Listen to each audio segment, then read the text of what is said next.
thank you so much, Waylon, for doing this. I appreciate it. Hey, not a problem, dude. Thanks for having me. Mm-hmm.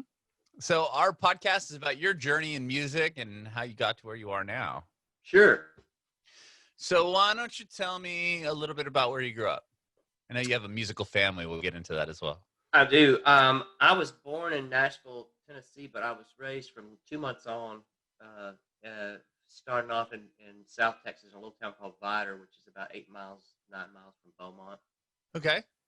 I lived down there pretty much until about the fourth grade, and from the fourth and the fifth grade, I lived in Oklahoma with my mama Mm-hmm. around Newcastle.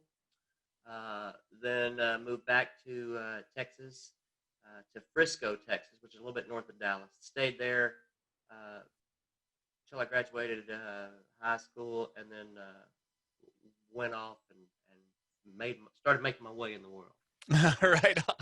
That's cool. And okay, so tell me, you're born into a musical family. Tell me a little bit about that. Well, my father is the late Jody Payne. He played a very steady lead guitar and sang a mean harmony with Willie Nelson for about 36 years. Mm-hmm. And my mother is the late country music chanteuse, Miss Sammi Smith. Very good. That's so cool. And Yeah. Do you remember going to their shows and all that stuff? All the time. It was an interesting childhood. It was great. I learned a lot from my parents. Everything I know about the music business, pretty much. Mm-hmm. And did you learn guitar from your dad? No, I taught myself that. I learned. Actually, Shelby Lynn showed me a couple of chords early on in my life. I'm around 24 or so, 23 maybe. Mm-hmm. And I started on this journey and I pretty much taught myself. I would learn chords from other folks. Daddy and he didn't really teach me guitar too much. Okay. Yeah. And you said 23, 24 when you started learning guitar? Yeah. Is that right? Oh my gosh. Was that the first instrument you learned to play? Well, I played drums in marching band. And, okay. but that was like, the guitar was something I picked up. I cut my finger almost off one day doing yard work. And so oh my gosh, I had learned some chords. I knew E and I knew A and I knew B. Okay. And I would drive some folks out of the house with my damn E chord. That was all I knew, man. But boy, I did bang, I had a powerful E. And most every song I ever wrote was in E because it just sounded better, Right. But I was on my back for about 6 weeks and had my little guitar. And so, man, I had my whole hand wrapped up, this one here, except for my thumb. And this one over here was free, so I could make my chords, but I couldn't strum. I could do it with my thumb. So still to this day, I don't hold a pick. I don't use a pick. I use this dead finger. I put a fake nail on it, and it hardens up, so it'll give me a pick, Oh, wow. That's interesting. Yeah. But some nights, if I don't get the nail, mm-hmm. Because the nail on there that's right there is really fragile and delicate. So if I don't get the fake nail put on top of it, then it'll split and it'll bleed on the people in the front row. So. Have you had that problem before? Oh yeah. I'm like, sorry folks, move back. I've got a dead finger and it's squirting. Wow. Well, what made you want to pick up the guitar at in your 20s? Well, I had always strived to be an entertainer, singer. Things came to me a little later in life, I guess. I don't know. I most of my life was a singer, and thought that was what you needed to do to get into it, And then slowly over time, I realized, well, hey, wait a minute, there are people that write these songs, and I have something I need to say, and or maybe that's how people get to say what they want to say, and so. I just started writing my own feelings. My heroes as songwriters were Chris Christopherson and Bobby Gentry and my mom and Willie Nelson. So that was what I learned. Those were the songs I migrated to as a child and latched onto, and so that was how I decided to write. And I learned from my heroes, Mm-hmm. and once I realized you had to write songs, well, then it was just kind of another step. I fought the guitar for a long time. I'm not sure why, but when I met Shelby Lynn, she was so powerful, just sitting there singing songs with her guitar, and so was Willie, and all these heroes I had. And once I decided to pick it up for myself, once I Mm-hmm. wanted to do it, that was it. I was hooked. That's cool. So Yeah, you my write. daddy and I fought like cats and dogs though, because he was like, well, you're not a guitar player if you don't know how to play scales. And I was like, I don't have the mental dexterity and capacity to know what it's good enough that I can just find a chord and pick it. So don't press me, man. Was your dad like classically trained guitar, or Oh did he yeah, just? well, see, he started picking guitar when he was like a baby, like practically. Oh, They were okay. they were they were rough folks. They were tobacco farmers up in Kentucky, Oh, and so he was raised, and like he started playing with his sister Imogene on the radio when they were like 12, 13. Um, wow. he left home when he was 14 to go make music because he could make more playing music than he could on the tobacco plantation that we had at the tobacco farm. And so, Whoa. yeah, he left home and started playing music at a very young age. Mm. And so I'm sure he had his own way of how he learned it. We never really even talked about how he learned or what inspired him to play, but he would just poke me a little bit, Josh me some, you're never going to be a guitar player if you don't know how to play a scale, son. Right. Yeah, I was just curious because there's people that are, obviously classically trained and they'll very good, or they'll go to Berklee School of Music or whatever, and then there's people that never had lessons and they achieve just as much success as some of the people that are, really striving for it that way. Well, Just, in my older age, I'm almost 50, and mhm. like I think that I might like to try to get a teacher to teach me, because I'm playing a lot of Bobby Gentry music in my house and in my life, and like her style, her picking style, is something pretty crazy, and so is Willie's, the Django Reinhardt stuff. Mhm. I really would like to get my mind and my head wrapped around how to make my guitar playing better, Mhm. um, because I've just kind of done it on my own all this time, and I'm comfortable with it. I would just like to maybe challenge myself to do some more. Yeah. Yeah, I know This because this pandemic thing has made me want to be more of a Renaissance man. I feel I want to go learn how to throw pottery, and I want to paint more, and I want to make do things more pretty. yeah, do creative things. Sure. Yes. Sure. So I want to go back a bit. So after you pick up the guitar at 23, you start writing some music. And what was next for you? What led you to start performing? Like, do you remember your first Well, I performance? mean, I had been performing like all the while. I knew that I was going to try to get to Nashville somehow. My first regular gig was like 19 or 20 years old. I started working for Fiesta Texas down in San Antonio. It Hmm. was an Opryland theme park, and so we did 6 days a week, 3, 4 shows a day, and Oh. yeah, and so it was a country music review. So there were like 15, 20 of us in this show. So we did all of the country music. So it was a great way to get on stage in front of lots of people, Hmm. and cut your teeth. And so from there, they sent me one weekend to go play the Grand Ole Opry.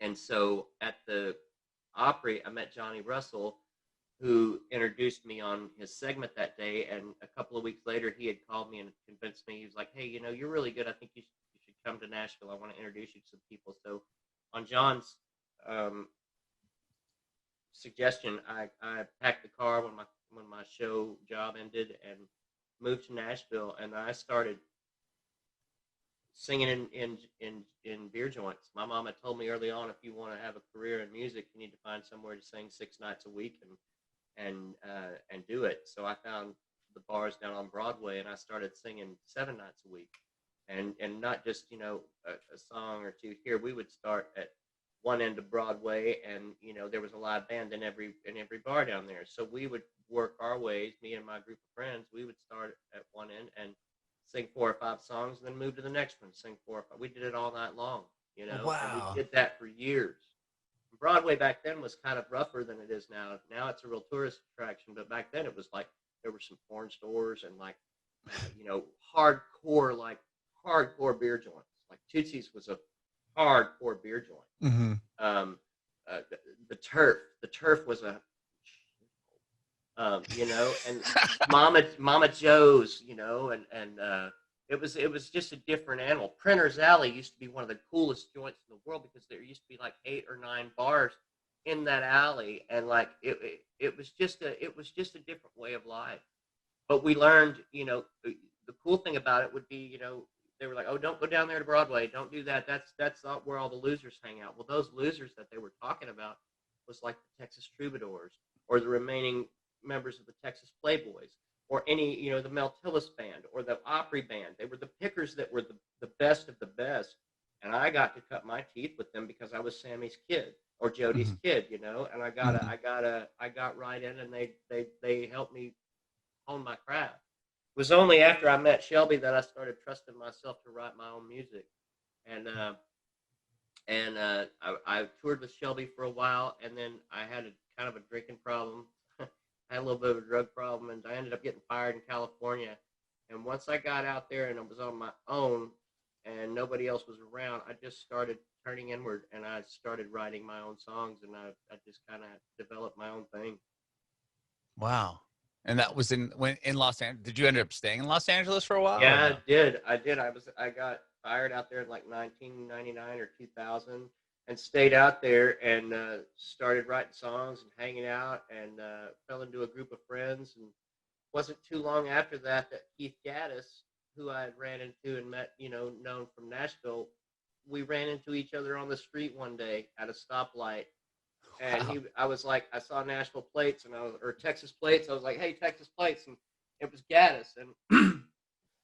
And long story short, we ended up making an album together, and Gaddis changed my life by helping me make that first album. Was that The Drifter? Yeah, it was. Okay. Yeah, wow. The Drifter. Those songs happened in that couple of years that I was living out there in California. It was just my life, and I just some stories. Mm-hmm. It's nowhere as heavy as the new album. The new album's quite a bit more introspective and a little heavier. Mm-hmm. But the first album was a lot of fun. We had a good time making it. And was that all recorded and written in LA? Yes, sir. Yes, sir. Wow. Was that a pretty cool experience? I mean, I know you've been around music and in studios, I'm sure, for a long time. Well, it was cool for me, man. It was cool for me because I was kind of a country bumpkin, I'd never really been anywhere, and when I got stuck out in California, it was like almost a blessing in disguise because nobody knew who I was. Mm-hmm. Nobody. And I didn't have to be bound to my past anymore. I could take, for the first time in my life, a chance to decide who I was. Mm-hmm. And I did that. I found out who I was, and I like him, and so I kept him around. And he, it was just like that was just the way it was, Mm-hmm. And I was able to do some music, and and make a cool record and start it out. I kind of got into some trouble because I had been partying for years, and that eventually got the better of me. Mm-hmm. Sure. It will with anybody if you don't keep your eyes focused, Mm-hmm. Yeah, totally. It's super easy to get stuck in that or slip into that. I mean, especially in the music industry where a lot of it's, glamorized and glorified and yeah. Wow. Well, once you finished The Drifter, did you tour the record, or did you stay in LA? No, I wasn't able to tour the record because I was pretty much under the weight of a pretty bad problem by then. Okay. I ended up getting dropped and kind of went into a 5 or 6 year cave of mad. So, okay. So like, so 5, 6 years after that, sorry. Yeah, it was just kind of one of those things. My mom died right after The Drifter came out, and oh my gosh, I was in a relationship that was kind of toxic, and all we did was a lot of meth, and and I just got lost and burned a lot of Wow. bridges and Sure. Yeah. came back to Nashville in 2006 and tried to make some things happen, and nothing would. Just got deeper into it, and Hmm. made my way to Texas in 2008, and met some people that changed my life and helped me get my stuff together. And this record came out of that. I just kind of wanted to Wow. write about the experience and the journey. Wow. So 2008 is when you kind of you got back. You were able to get back Well, I involved went in back to music. Texas and Hmm. started getting sober. You know, it Sure. took till 2012 for me to finally put it down, and it's been 8-9 years now. Almost. Wow. Congratulations. It's okay. I found something better to believe in. You know what I mean? I found something more important. You Hmm. know, Yeah. I mean, I haven't and drank for only 3 years, but yeah, same hey, thing. I mean, it's easy to get stuck in that world. I mean, yeah, it's so yeah. Like I said, it's glorified and it looks and it's cool easy and to like, you fun. know what I mean? It's easy to deal with or to think you're dealing with your problems by using it because that's what everybody says to do. Right. And eventually, if you get enough of that, well, then it that leads you to other things and other things and other things. You know what I mean? Hmm. And that's the magic pill that everybody wants to swallow. Hey, you don't have to feel; just take this. You won't feel anything, and you Sure. eventually, if you get through everything that's going to make you not feel, you still feel, and Hmm. you Yeah. know. No, yeah, totally. Yeah. And well, congratulations, man. 9 years. That's amazing. Hey, thanks. Yeah, that's so cool. So, and then the new record, you just released a new record this year, right? Comes out today. Oh, it comes out today. It comes out Congratulations. at midnight. Yeah, Yeah, comes out at midnight. very cool. Tell me about this record. I mean, obviously it was quite Man, it's a just lot of years in the making, huh? yeah, I started it about 10 years ago, and really seriously, I met this guy named Edward. And he became my dearest friend, and Edward just never let me. He saw something in me that I didn't see in myself anymore, and he helped me stand up. And then he had a baby, and that baby knew who I was, and I felt like I needed to stand up and be a responsible gentleman for him because I had never had anybody. You know what I mean? I didn't have too Hmm. good of an experience with family and fathers and sons. It kind of screwed me up very, very bad. Hmm. And this was a kind of a reprogramming to remind me of the values that I held dear as a man, and I was given the opportunity to see a proper father and son relationship, which changed my Hmm. life. And so this story. Once I got myself together, the songs kind of started coming. A lot of them deal with you know addiction. A lot of them deal with triumph. A lot of them deal with broken hearts. Hmm. And but it's my story, so I invite everybody to come along and take a listen because I'm real proud of it. Maybe you'll learn something new or hear something you haven't heard before. Yeah. And what was the first song you wrote from the record? Do you remember?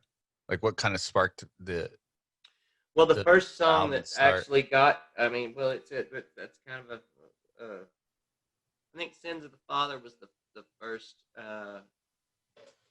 was one of the first ones that came along. However, "Shiver" I wrote in 2004, uh, and it was directly linked to the drug problem that the record talks about. So Hmm. um, and they just started coming, and yeah, Wow. And then, like with this record, it comes out tomorrow or tonight at midnight, yeah. which is super exciting. Are you? I know it's a weird time. Is it?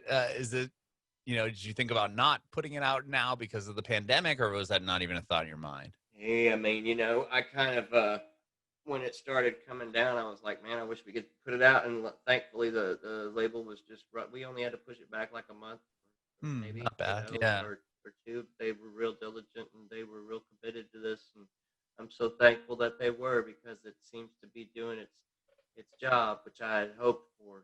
I'd hoped it would reach a lot of people, and hopefully, it'll give you some stuff to think about. If it can soothe your heart, that's great. If it can make you dance a little bit, that's great. I don't know how much of it'll make you dance because it's kind of a downer, but there's some on there that'll make you jump. Mhm. Have you been able to play any of these songs out, like live or anything, or is that not? Oh yeah, we started touring it earlier this year and last year. It's been done for about a year and a half, and I went out on the road to the second part of last year with Robert Earl Keen, and then my band and I went out in February and March, and before everything shut down. So it's been nice to get a little preview. We're ready to get back to it. I'm excited, and I hope that the future holds the ability for us to do that. You know, Mm-hmm. but the people that came seemed to like it, and it felt incredible singing it with the band for folks. I'm a road boy. I like the road a lot. Mm-hmm. Yeah. I like to go. I like to see things, and it was such a pleasure to see that much of America in that month period. You know, Yeah. it's pretty Were neat. you guys like? Were you affected at all? Like, were you on the tour when they shut down everything, or? Oh yeah, I mean, like, okay, so like everybody started getting worried about January, right? And we Mm-hmm. did. I went and did the Outlaw Country Cruise at the end of January and the 1st of February, and then our tour started like a week later. And so we were. It seemed like everywhere we went, the next day the news would be, well, you know, if we were in, you know, Newport, Connecticut, and then the next day we were in like New Jersey, you know, we would get up and turn the news on and they were like, oh, massive outbreak in Newport, Connecticut yesterday. I mean, it was like Oh. right behind us everywhere we went. And we were in New York the final week, you know, right before everything shut down. So, and it was starting to get kind of scary, you know, and like, Mm-hmm. because again, nobody really understood what was happening, but it was so strange to be in Manhattan and like or to ride the train back to Secaucus, Jersey, where we were all staying, and be one of 5 people on the train. Yeah, that's You know, crazy. it was very strange. It was very strange, and but we made it back, and you know, everybody's been on lockdown since then, and I guess this is our new normal. I hate to think that, but I know. you know, I have faith though, because in every instance in life where things have gotten rocky or things have kind of shifted in social ways, you know, Mm-hmm. music has always been the one little bit of glue that kind of makes things better. You know, it's been Mm-hmm. going on since the dawn of time, and I believe that it's going to be the one thing that rings that shines through, that and booze. Yeah. You know, I mean, like. It's that's what's always funny is like we live in California, so it's like the places that are never going to go out of business are like For the the weed stores. dispensaries and the liquor stores. So it's like, you know, where there's a will, there's a way. Pink dot's essential. Yeah, yeah, right, exactly. How funny. Well, I did see that you've done some acting. You're in Walk the Line. That's pretty incredible. Yes, sir. Tell me a little bit about that experience. Well, that was a great time. I portrayed Jerry Lee Lewis in it, Mhm. and man, what a great what a great piece of country music history to be a part of. I'm honored by it, and it was a ball. Joaquin Phoenix and Reese Witherspoon and Robert Patrick, Mhm. Jennifer Goodwin and Shelby Lynn, and it was Shooter Jennings. We were all. It was a great time. Mhm. And had you done acting prior to that? No, I had done a brief stint for Donna Karen, as I'd done a small movie for her as myself, but that was my foray into acting, and it led to uh,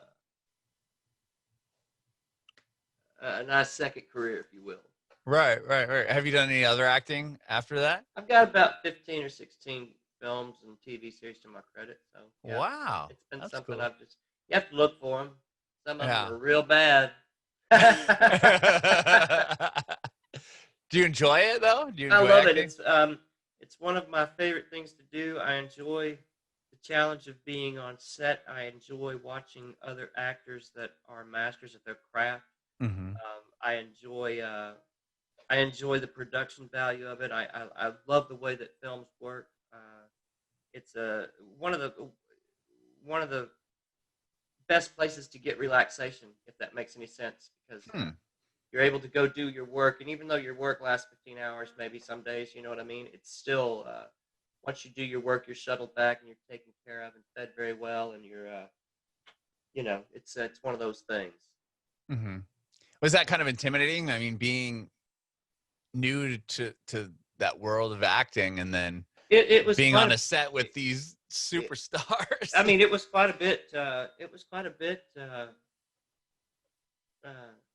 It made me catch my breath a couple of times. It was 20th Century Fox, and $30 million film. So like, yeah, it was a big deal, and I'd wanted it all my life. Every kid dreams of that. I think somewhere in their heart they want to try to be a movie star, and that opportunity came, and I just I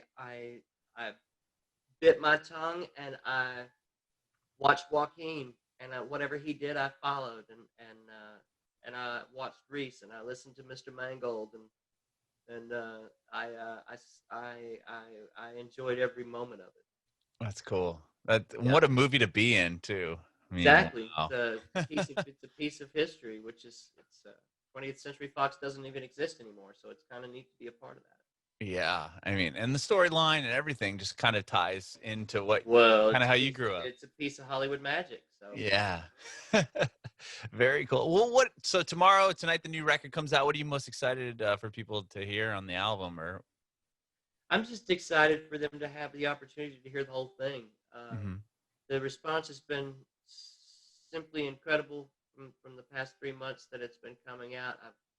I've been reading all your letters and your fan comments and things like that, and it's beautiful, and thank you for listening, and I hope you enjoy the rest of it. Please let me know. Continue to let me know what you think. You can reach me at Instagram or Twitter or Facebook. Just send me a message. Love that. Well, with your Instagram, have you premiered any of the songs? Like, are you going on there and playing them, like live streaming, or? We've premiered 9 of the songs so far over the past 3 months, and there's a video correlate with each song that we did in a television studio, a real high quality, just me and a guitar, and so yeah, it's been a sweet rollout. Every week there's been something more, so it's kind of nice. That's We're cool. planning a live concert that'll be shown over the web here in the next week or so. That'll be coming away from our people at Luck. Nice. Like a full show with you guys, or with you playing? Yeah, full show album. Wow. So keep a lookout for it. Yeah, that's exciting. Very, very cool. Thank you, Waylon, so much for talking with me today. Thank I really you for talking to me. I really appreciate it as well, and I will see you real soon. I have one more question for you before I let you go, if that's cool. Absolutely.